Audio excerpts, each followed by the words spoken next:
name is Melissa Mandelbaum. I'm a rising sophomore at Tufts University, and I'm majoring in economics and international relations.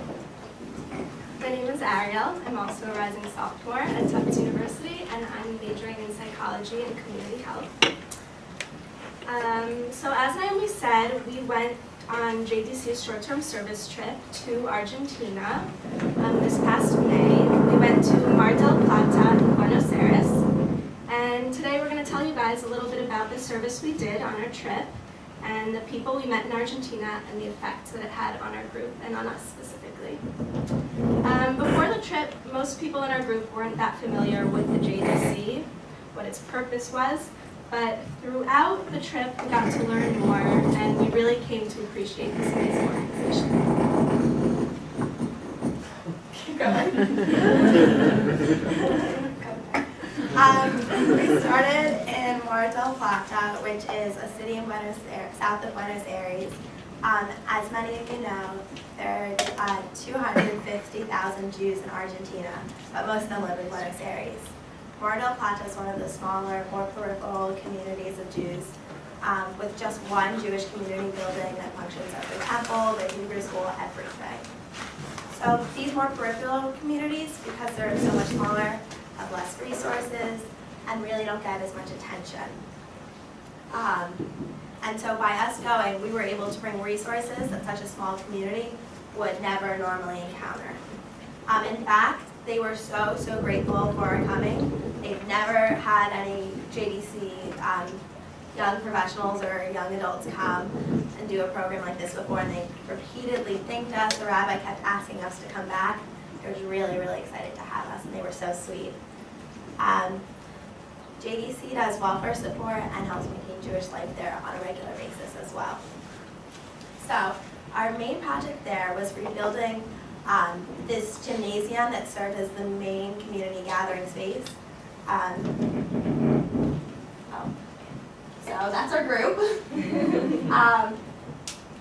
As you can see, it was in poor condition. There were holes in the walls. The paint was a big mess, and it wasn't the kind of place that made people proud to be. We wanted people to want to come and feel good about coming and encourage people to come to their Jewish community events and be excited to be a part of it. And when they were having a Passover Seder, to feel good and feel like they were really celebrating.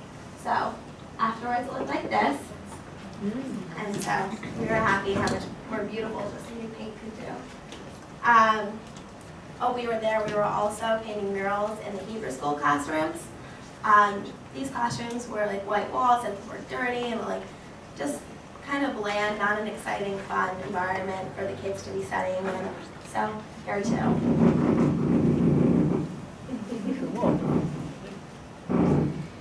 And then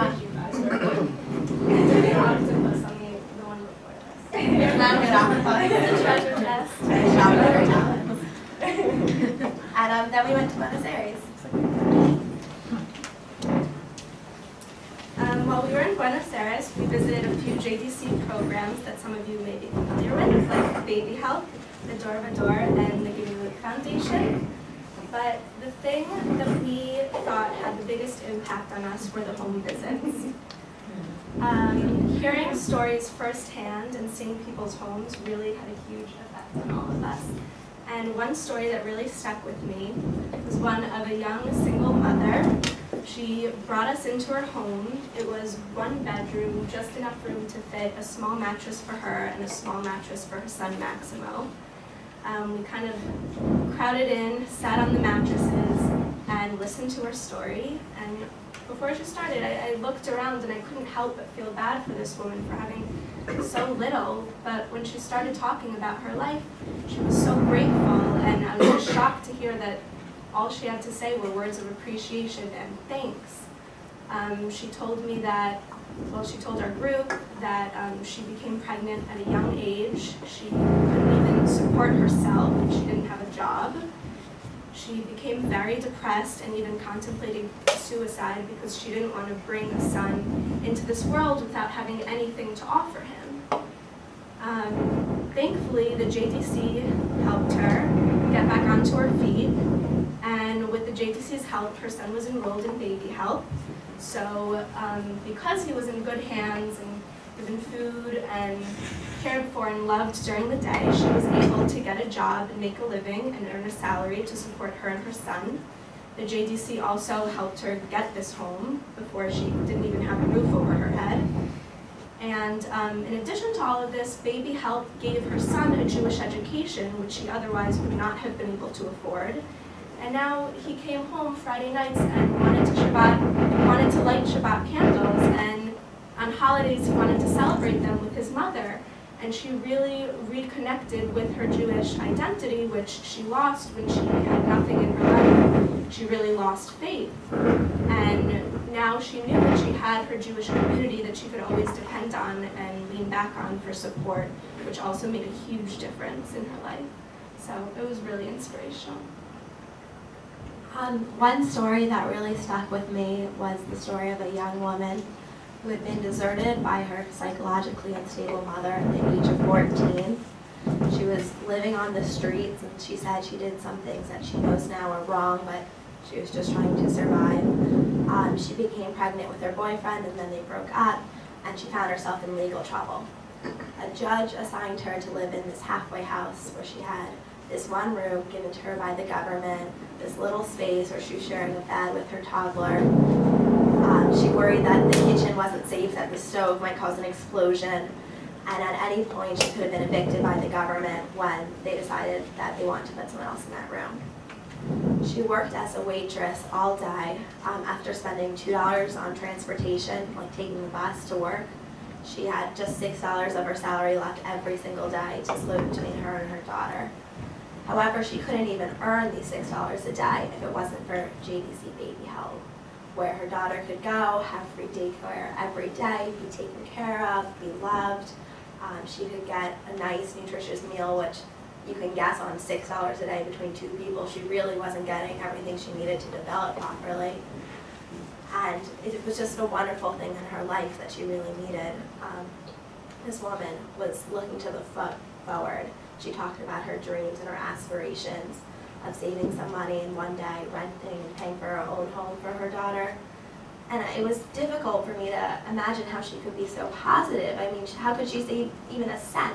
In fact, she had a schizophrenic brother who was in a state hospital where she would visit him every day, where she said he wasn't being taken care of or fed, and every scrap that she didn't have to divide between her and her daughter, she was giving to him, and yet this woman wasn't bitter. She was just grateful for everything she had, and I kind of doubted it. I couldn't really believe that's what I was hearing, but she meant it, and it was really inspiring. So after hearing all of these crazy stories, started to think about all of the people who we met, how JDC was touching their lives and having a huge impact on them, and then everything more that they still needed. And it was really difficult to decide, to imagine how the JDC, how you people were making these decisions between people's rent subsidies and food and scholarships and all these things that are completely changing lives, and we were witnessing the impact they were having. It just really, we had group discussions about this and we did lots of exercises, but it just got me thinking and I felt so overwhelmed. And then we drive by these shanty towns, and I'd start to think about all the people who weren't Jewish and weren't qualifying for these fabulous services we were witnessing, and what about them, and is it right that they're not getting these fabulous opportunities? And we had some discussions, and we looked at this quote that some of you might be familiar with from the Babylonian Talmud: all of the nation of Israel is responsible for one another. And I thought about this quote more and more, and I thought about how, because the people we were meeting were Jewish, I was actually able to relate to them better, and I could picture myself in their situations more clearly. I met one blind man in his home. He'd suffered from glaucoma after being a professional chef all over Europe and then working in culinary schools all over South America. But because of his blindness, he obviously couldn't work anymore. He was also elderly, and as all of you know, the economy collapsed in 2001 in Argentina.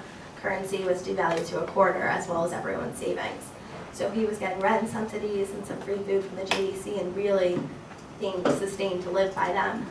And he couldn't really get out of bed. You could see his apartment was in a mess, and his brother would try to visit him whenever he can, and every Friday night his brother would bring him to Shabbat services in Mar del Plata.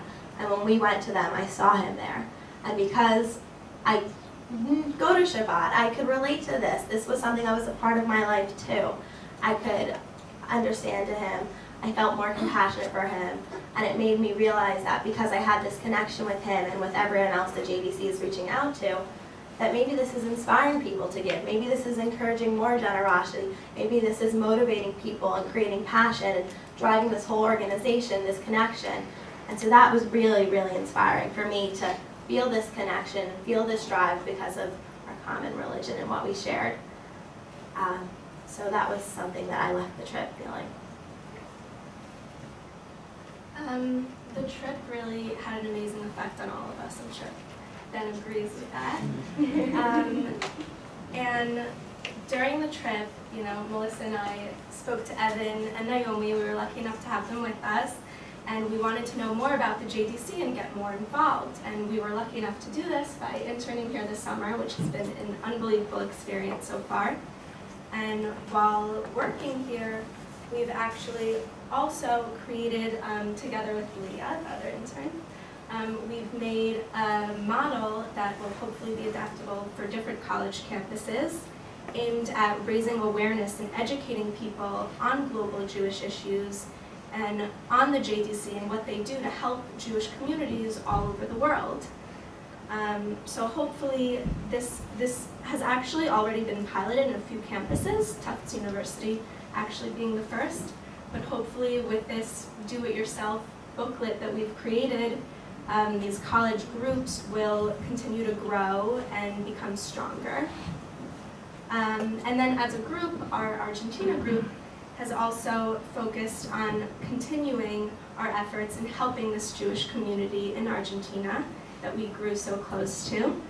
And hopefully when we get back to school, we're gonna have some awareness and education events also to share our experiences and tell people about our trip, and also have some fundraising events. Before going to Argentina, we actually, during finals, everyone was in and out of the library, so we decided to sell smoothies. It was fun, and we actually managed to raise over $1,000.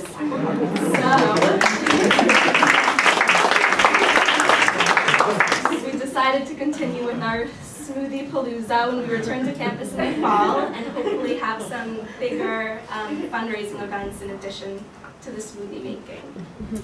So yeah, thank you very much everyone for coming.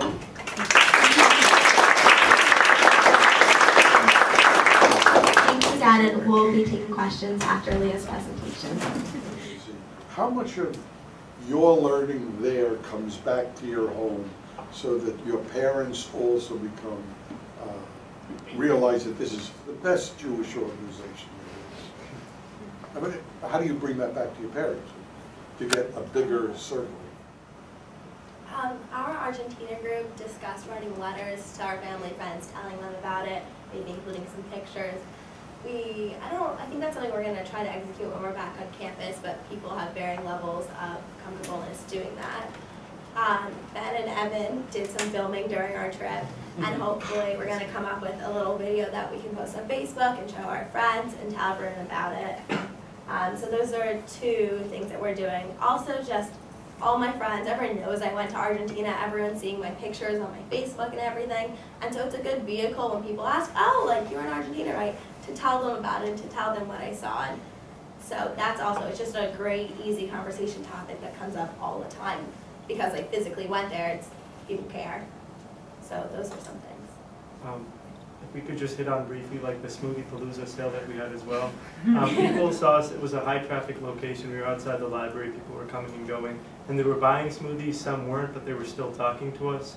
So now that we've come back and we have this tangible experience we can address and we can talk about and share with them, we've thought about perhaps getting this promotional video that we have, and that would really attract people. We could have music, pictures, and just a running, like a cycle of this video. And then there are always all sorts of different events on campus, and being with 5,000 other students on our campus specifically, people are very supportive of all these different kind of nonprofit organizations, what have you. So we're talking about doing like a follow-up event of some sort as well. We have a huge community service group on campus, and they sponsor something every year.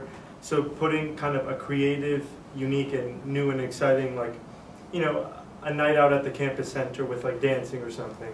We're trying to target the best approach, the best way we could get the most amount of people there to have a good time, in addition to learn about what it is that JDC does, what they do on each campus, and what they do globally. So I think in addition to Facebook and Twitter and all of that, people see pictures, see that we've gone abroad, and I think that word of mouth is one of the most important things, because our friends and family ask us about the experience, and we all came back so inspired and really changed by our experience there. And I think sharing our stories and telling people, they can see for themselves how much of an effect it really had on us. How we're sticking to it.